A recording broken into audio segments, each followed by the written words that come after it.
प्यारे बच्चों, माध्यमिक शिक्षा विभाग उत्तर प्रदेश के अध्ययन और अध्यापन की इस नई तकनीक में आप सभी का स्वागत है। मैं डॉक्टर अनीता गौतम, प्रवक्ता जीव विज्ञान, JP inter college Campierganj Gorakhpur से आपके समक्ष कक्षा 11 के जीव विज्ञान विषय के अध्याय 10 कोशिका चक्र और कोशिका विभाजन का भाग 1 लेकर के उपस्थित हुई हूँ। बच्चों, इस अध्याय में हम ये जानेंगे कि कोशिका में वृद्धि और विभाजन किस प्रकार से होता है। बच्चों, इस भाग को भली भांति समझने के लिए हमें अध्ययन बिंदुओं को देखना होगा। तो चलिए देख लेते हैं अध्ययन बिंदु।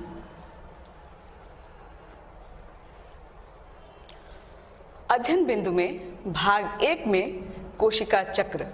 सबसे पहले कोशिका चक्र में कोशिका चक्र की विभिन्न अवस्थाओं को हम क्रमिक रूप में जानेंगे।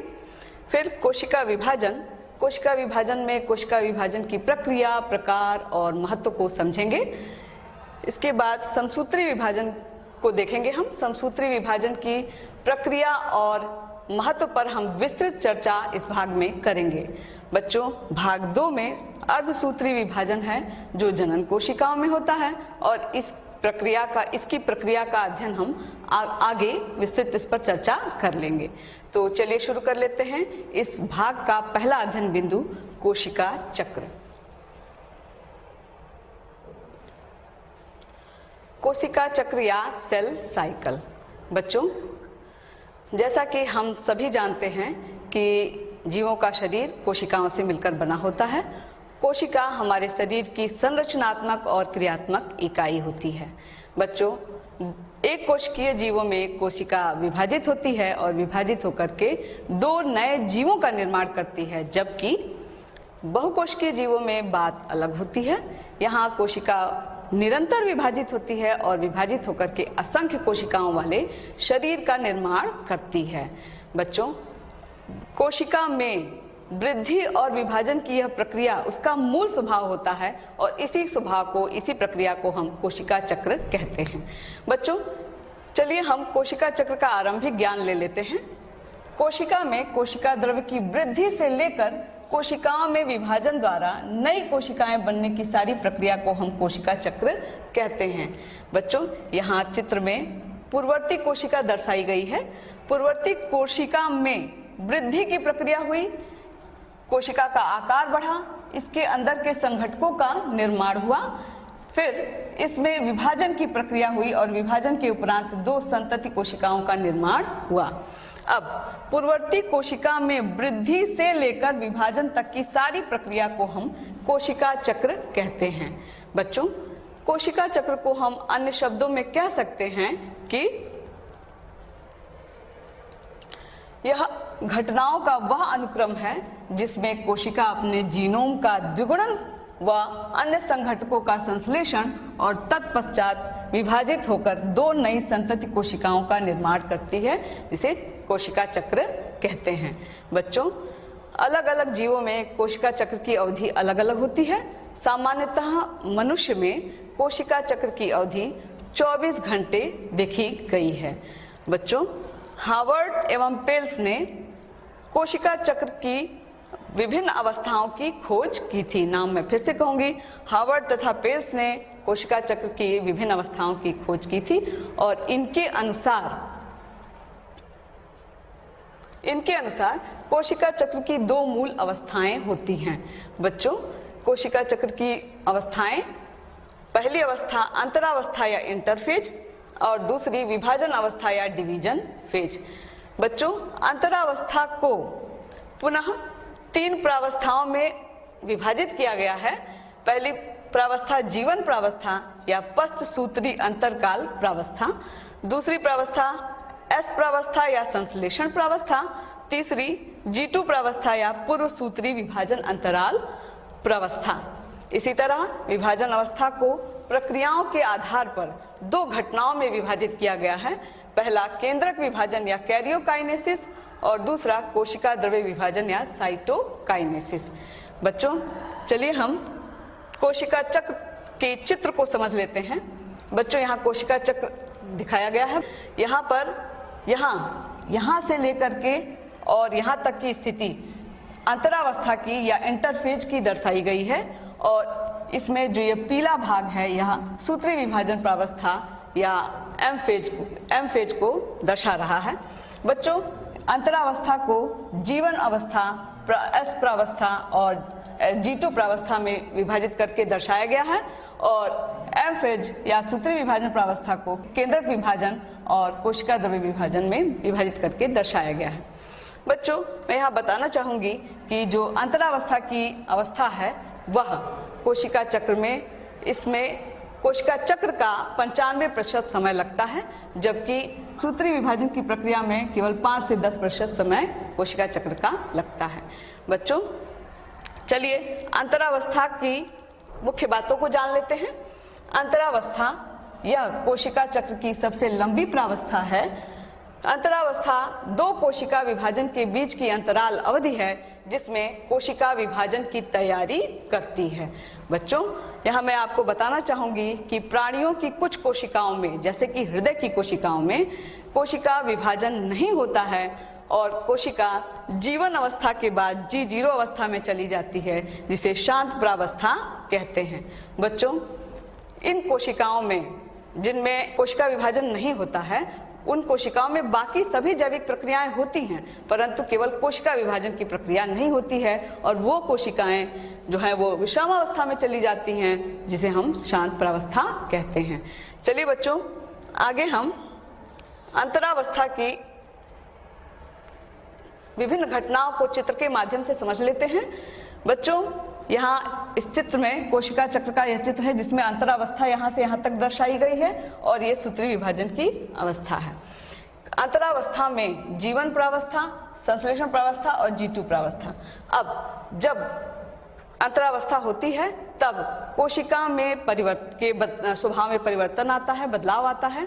उसको जाने हम। कोशिका के आकार में, जीवन प्रावस्था में कोशिका के आकार में वृद्धि होती है और प्रोटीन तथा आरएनए के संश्लेषण की क्रिया होती है।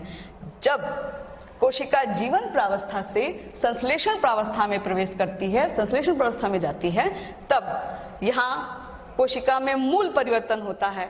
क्या होता है ये जाने। इस संश्लेषण प्रावस्था में डीएनए की कॉपी होती है और डीएनए की मात्रा दुगनी हो जाती है। बच्चों, यहाँ मैं बताना चाहूंगी कि डीएनए की मात्रा दुगनी होती है, परंतु गुणसूत्रों की संख्या में वृद्धि नहीं होती है। बच्चों, अब परीक्षाओं में प्रश्न पूछा जाता है कि कोशिका विभाजन की किस अवस्था में, अंतराल अवस्था की किस प्रावस्था में जो है वो डीएनए की मात्रा दुगनी होती है, तो आप इसका जवाब देंगे कि अंतरावस्था की संश्लेषण प्रावस्था में डीएनए की मात्रा दुगनी हो जाती है।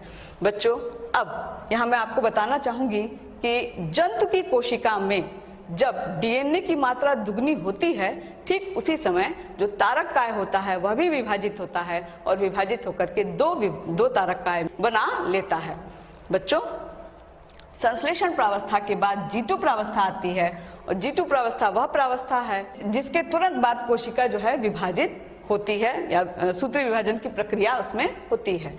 G2 प्रावस्था में विभाजन के लिए कोशिका में विभाजन की तैयारी होती है, जिसके लिए प्रोटीन, एटीपी यानी एडिनोसिन ट्राइफॉस्फेट एवं आरएनए का संश्लेषण होता है। बच्चों, अब G2 प्रावस्था के बाद सूत्री विभाजन की प्रावस्था आती है जिसमें केंद्रक विभाजन और कोशिका द्रव्य विभाजन होता है और तत्पश्चात कोशिका विभाजित हो जाती है और दो संतति कोशिकाएं बनाती है।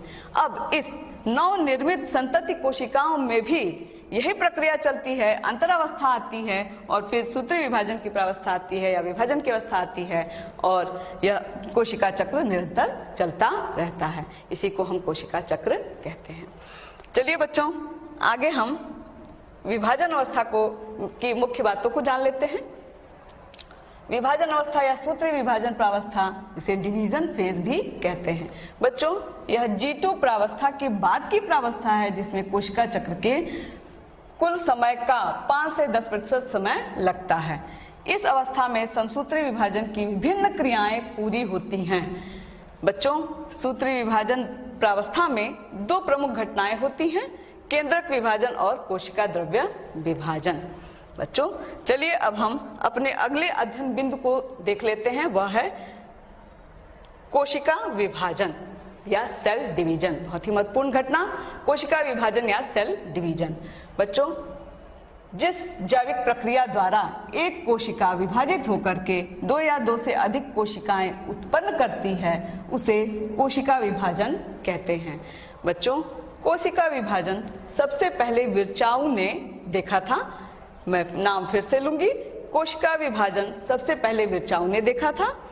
कोशिका विभाजन वस्तुतः कोशिका चक्र का एक चरण मात्र है जिसमें विभाजित होने वाली कोशिका मातृ कोशिका और विभाजन के फलस्वरूप बनने वाली कोशिकाएं पुत्री कोशिकाएं या संतति कोशिकाएं कहलाती हैं। बच्चों चलिए अब हम कोशिका विभाजन के प्रकार को समझ लेते हैं। कोशिका विभाजन के प्रकार बच्चों सामान्यतः जीवों में 3 प्रकार का कोशिका विभाजन देखा गया है। असूत्री कोशिका विभाजन या एमाइटोसिस, समसूत्री विभाजन या माइटोसिस, अर्धसूत्री विभाजन या मियोसिस। बच्चों असूत्री कोशिका विभाजन जीवाणु, नील हरित शैवाल, खमीर, अमीबा और प्रोटोजुआ जैसी अविकसित कोशिकाओं में होता है। बच्चों नाम से पता चल रहा है कि यह असूत्री कोशिका विभाजन है, अर्थात इसमें गुणसूत्रों का कोई काम नहीं होता है और जो कोशिका है वह उसमें विभाजन सीधे होता है और जो कोशिका है इसमें केंद्रक में पहले दीर्घीकरण होता है, वह डंबल के आकार में आ जाता है और ठीक इसी तरह कोशिका द्रव्य भी डंबल के आकार में आ जाता है और कोशिका विभाजित हो जाती है, 2 कोशिकाएं बन जाती हैं। बच्चों अब समसूत्री विभाजन को जाने हम या माइटोसिस को। समसूत्री विभाजन सुविकसित कोशिकाओं वाले सभी जीवों के दैहिक कोशिकाओं में होने वाला विभाजन है जिसे हम समविभाजन भी कहते हैं। बच्चों समझे, यहाँ मातृ कोशिका है, यह मातृ कोशिका है जो द्विगुणित है, 2n से दर्शाया गया है इसे। द्विगुणित मातृ कोशिका समसूत्री विभाजन के उपरांत विभाजित होकर के 2 पुत्री कोशिकाएं बनाती है जो द्विगुणित होती हैं, यहाँ 2n से दर्शाया गया है। अब बच्चों मैं यहाँ उदाहरण मनुष्य का लूंगी। मनुष्य की दैहिक कोशिकाओं में 23 जोड़े गुणसूत्र पाए जाते हैं या 46 गुणसूत्र पाए जाते हैं। जब समसूत्री विभाजन की प्रक्रिया होती है तब जो संतति कोशिकाएं बनती हैं उनमें भी 23 जोड़े गुणसूत्र पाए जाते हैं या 46 गुणसूत्र पाए जाते हैं। इस तरह से हम कह सकते हैं कि समसूत्री विभाजन समविभाजन भी है। बच्चों आगे हम देखें अर्धसूत्री विभाजन या मियोसिस। बच्चों अर्धसूत्री विभाजन या मियोसिस जनन कोशिकाओं में होने वाली प्रक्रिया है। यह जनन कोशिकाओं में या युग्मकों के बनने के समय होता है। बच्चों इसमें जो जनन कोशिका होती है, द्विगुणित जनन कोशिका, वह विभाजित होती है अर्धसूत्री विभाजन के द्वारा और विभाजित होकर के 4 अगुणित, यहाँ n से दिखाया गया है, अगुणित पुत्री कोशिकाएं बनाती है। ये n जो है वह एक सेट गुणसूत्र को दर्शाता है या 1 सेट ऑफ क्रोमोसोम को दर्शाता है। बच्चों यहाँ मैं पुनः उदाहरण मनुष्य का लूंगी कि मनुष्य के द्विगुणित जनन कोशिका में 23 जोड़े गुणसूत्र पाए जाते हैं। जब अर्धसूत्री विभाजन की प्रक्रिया होती है तब 4 पुत्री कोशिकाओं का निर्माण होता है और उनमें 23 गुणसूत्र पाए जाते हैं। तो इस तरह से हमने कोशिका विभाजन के प्रकार को समझा। चलिए बच्चों आगे हम कोशिका विभाजन के महत्व को जान लेते हैं जो कि बहुत ही महत्वपूर्ण घटना है। बच्चों कोशिका विभाजन से जीवों के आकार में वृद्धि होती है। जनन द्वारा जीवों की संख्या में वृद्धि होती है। जितने भी जीव हमारे आसपास दिखाई देते हैं उनकी संख्या में वृद्धि कोशिका विभाजन के द्वारा ही होती है। बच्चों नई पीढ़ियों की उत्पत्ति द्वारा जाति का अस्तित्व बना रहता है जिसे हम जीवन की निरंतरता या कॉन्टिन्यूटी ऑफ लाइफ कहते हैं। बच्चों आगे संतति कोशिकाओं में जीन व गुणसूत्रों का वितरण पीढ़ी दर पीढ़ी नियमित रूप से होता रहता है। बच्चों कोशिका विभाजन के द्वारा ही माता पिता में जितने गुणसूत्र होते हैं उनकी संततियों में या बच्चों में भी उतने ही गुणसूत्र पाए जाते हैं। तो इस तरह हम कह सकते हैं कि कोशिका विभाजन द्वारा गुणसूत्रों का वितरण पीढ़ी दर पीढ़ी नियमित रूप से होता रहता है। चलिए बच्चों, अब हम अपने अगले अध्ययन बिंदु को देख लेते हैं, जो है समसूत्री विभाजन या माइटोसिस। समसूत्री विभाजन की प्रक्रिया को और महत्व को हम विस्तृत रूप से यहाँ जानेंगे। बच्चों, समसूत्री विभाजन प्राणियों में द्विगुणित कोशिकाओं में ही होता है, जबकि पौधों में अगुणित या हैप्लॉइड और द्विगुणित दोनों में होता है। बच्चों, वाल्टर फ्लेमिंग ने समसूत्री विभाजन को सर्वप्रथम खोजा। नाम मैं फिर से कहूंगी, वाल्टर फ्लेमिंग ने समसूत्री विभाजन को सर्वप्रथम खोजा। बच्चों, समसूत्री विभाजन की दो अवस्थाएं होती हैं, केंद्रक विभाजन या कैरियोकाइनेसिस। इस अवस्था में एक केंद्रक से दो केंद्रकों का निर्माण होता है। बच्चों, दूसरा जो अवस्था है वह है कोशिका द्रव्य विभाजन या साइटोकाइनेसिस, जिसमें कोशिका विभाजन की इस अवस्था में कोशिका द्रव्य के विभाजन से एक मात्र कोशिका से दो पुत्री कोशिकाओं का निर्माण होता है। बच्चों, चलिए हम समसूत्री विभाजन को रेखा चित्र के माध्यम से समझ लेते हैं, इसकी घटनाओं को। समसूत्री विभाजन में दो घटनाएं, केंद्रक विभाजन और कोशिका द्रव्य विभाजन। केंद्रक विभाजन में अंतरावस्था आती है और विभाजन की अवस्था आती है। बच्चों, अंतरावस्था को अभी हमने कोशिका चक्र में विस्तृत रूप में जाना है। अब हम विभाजन अवस्था जानेंगे।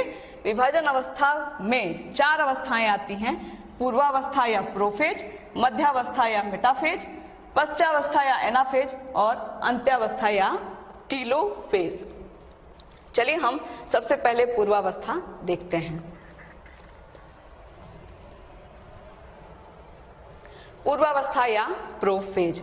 बच्चों, पूर्वावस्था शुरू करने से पहले मैं आपको बताना चाहूंगी कि जब सामान्य स्थिति में कोशिका होती है, यानी जब कोशिका का विभाजन नहीं हो रहा होता है, तब जो कोशिका के अंदर जो केंद्रीय पदार्थ या गुणसूत्रीय पदार्थ हैं, वह केंद्रक में बाल के उलझे हुए गुच्छे के समान दिखाई देते हैं, जिन्हें हम क्रोमेटिन जाल कहते हैं। लेकिन जब कोशिका विभाजन शुरू होता है, तब जो गुणसूत्रीय पदार्थ हैं वह संघनित होकर के छोटे मोटे और स्पष्ट गुणसूत्रों का रूप ले लेते हैं। चलिए बच्चों, इस चित्र के माध्यम से पूर्वावस्था पहले देख लें। यह एक जंतु की कोशिका का चित्र है, जिसमें यह दो बिंदु दिखाई दे रहे हैं जो तारक काय को दर्शा रहे हैं। जैसा हमने पहले बताया कि अंतराल अवस्था में, संश्लेषण प्रावस्था में डीएनए की मात्रा जब दुगनी होती है, तभी तारक काय भी विभाजित होता है और दो तारक काय बन जाते हैं। अब जो कि वो तारक काय पूर्वावस्था में हमें दिखाई देते हैं। बच्चों, तारक काय से ये पीली रेखा निकलती हुई दिखाई दे रही है, इसे हम तर्क तंतु कहते हैं। ये तर्क तंतु माइक्रोट्यूब्यूल्स के बने होते हैं, जो कोशिका विभाजन में मदद करते हैं। बच्चों, अब घटनाओं को देख लें। गुणसूत्रीय पदार्थ में संघनन होता है और गुणसूत्रों की संख्या दुगनी हो जाती है। तारक काय विपरीत ध्रुवों पर जाने लगते हैं। ये विपरीत ध्रुवों पर जाना शुरू कर देते हैं। केंद्रक झिल्ली व केंद्रिका अदृश्य हो जाती है। यहाँ देखिए बच्चों, यहाँ केंद्रक झिल्ली दिखाया गया है, जो वृत्त ठीक पूरा बना नहीं है, वह विलुप्त होती केंद्रक झिल्ली को दर्शाया जा रहा है। केंद्रक झिल्ली विलुप्त हो जाती है और केंद्रिका भी अदृश्य हो जाती है। बच्चों, तर्क तंतु स्पाइंडल फाइबर्स तंतु बनने लगते हैं। प्रत्येक गुणसूत्र में, ये जो गुणसूत्र दिखाई दे रहे हैं, इनमें दो अर्ध गुणसूत्र बन जाते हैं, जिन्हें हम क्रोमेटिड कहते हैं। बच्चों, ये गुणसूत्र इन गुणसूत्र बिंदु पर, जिन सेंट्रोमियर दिखाया गया है पीले रंग से, ये गुणसूत्र बिंदु पर जुड़ जाते हैं। बच्चों, चलिए अब हम पूर्वावस्था के बाद हम अगली कोशिका विभाजन की अवस्था को देख लेते हैं, जो है मध्यावस्था या मेटाफेज। बच्चों, मध्यावस्था या मेटाफेज वह अवस्था है जो कोशिका विभाजन में सबसे कम समय के लिए होती है। बच्चों, इस अवस्था को इस चित्र के माध्यम से देखें। ये चित्र है, इसमें ये रेखा दिखाई दे रही है, नीली रेखा। यह सीधी रेखा मध्य रेखा को दिखा रही है और यह मध्य रेखा मध्यावस्था पट्टिका को दर्शाता है। मध्यावस्था पट्टिका पर जो गुणसूत्र होते हैं वो आकर के लग जाते हैं या पंक्तिबंध विन्यसित हो जाते हैं। बच्चों, गुणसूत्रों के गुणसूत्र बिंदु के दोनों तरफ बिंब के आकार का काइनेटोकोर पाया जाता है। इस काइनेटोकोर को यहाँ दर्शाया गया है। काइनेटोकोर से जो तर्क तंतु हैं वो आकर के जुड़ जाते हैं। अब जो गुणसूत्र बिंदु है वो मध्यवस्था पट्टिका पर, और जो गुणसूत्र की जो भुजाएं हैं, गुणसूत्रों की जो भुजाएं हैं वो ध्रुवों की ओर हो जाती हैं। बच्चों, मध्यावस्था की अवस्था इसलिए भी बहुत महत्वपूर्ण हो जाती है क्योंकि इस अवस्था में हम गुणसूत्रों की गिनती कर सकते हैं। बच्चों, परीक्षाओं में प्रश्न पूछा जाता है कि कोशिका विभाजन की किस अवस्था में हम गुणसूत्रों की गिनती कर सकते हैं, तो आप उत्तर देंगे कि मध्यावस्था या मेटाफेज की अवस्था में हम गुणसूत्रों की गिनती कर सकते हैं। चलिए हम अब अगले अवस्था को देख लेते हैं, जो है पश्चावस्था या एनाफेज। बच्चों, अब पश्चावस्था की स्थिति में जो गुणसूत्र बिंदु होते हैं, गुणसूत्र बिंदु के विभाजन से, यहाँ गुणसूत्र बिंदु में विभाजन हो जाता है। विभाजन के से प्रत्येक गुणसूत्र के दोनों अर्ध गुणसूत्र क्रोमेटिड अलग अलग होकर के दो संतति गुणसूत्र बनाते हैं। ये संतति गुणसूत्र दिखाई दे रहे हैं, संतति गुणसूत्र बन जाते हैं। बच्चों, ये गुणसूत्र जो संतति गुणसूत्र हैं वो अलग अलग ध्रुवों पर जाना शुरू कर देते हैं। अब यहाँ मैं बताना चाहूंगी कि जो गुणसूत्र बिंदु है, ये गुणसूत्र बिंदु, इस गुणसूत्र बिंदु की स्थिति के अनुरूप जो गुणसूत्र हैं वह अंग्रेजी की वर्णमाला L, V या J की आकृति में दिखाई देते हैं। और इस तरह से पश्चावस्था की स्थिति में जो अर्धगुणसूत्र या संतति गुणसूत्र हैं वे ध्रुवों की ओर जाना शुरू कर देते हैं। बच्चों, अंत्यावस्था नाम से पता चल रहा है, यह कोशिका विभाजन की सबसे अंतिम अवस्था है, अंत्यावस्था या टीलोफेज। बच्चों, इस अवस्था में जो संतति गुणसूत्र हैं वो विपरीत ध्रुवों पर चले जाते हैं। अब केंद्रक झिल्ली, ये जो गुणसूत्र समूह हैं, ये गुणसूत्र अलग अलग ध्रुवों पर चले गए। अब इनको हम गुणसूत्र संतति गुणसूत्र समूह कहने लगते हैं, जो अलग अलग ध्रुवों पर हैं। इनके चारों तरफ केंद्रक झिल्ली का पुनर्निर्माण होता है, साथ ही साथ केंद्र का गोल्जी काय अंतःप्रद्रवी जालिका का भी पुनर्निर्माण होता है। संतति गुणसूत्र, ये जो संतति गुणसूत्र समूह हैं अब धीरे धीरे असंघनित होकर क्रोमेटिन जाल का रूप ले लेते हैं। तो इस तरह से कोशिका के अंदर केंद्रक का विभाजन हो जाता है और दो केंद्रक बन जाते हैं। चलिए बच्चों, अब इसके बाद हम जानेंगे कोशिका द्रव्य विभाजन या साइटोकाइनेसिस। बच्चों, कोशिका द्रव्य विभाजन के फलस्वरूप कोशिका दो संतति कोशिकाओं में विभाजित हो जाती है।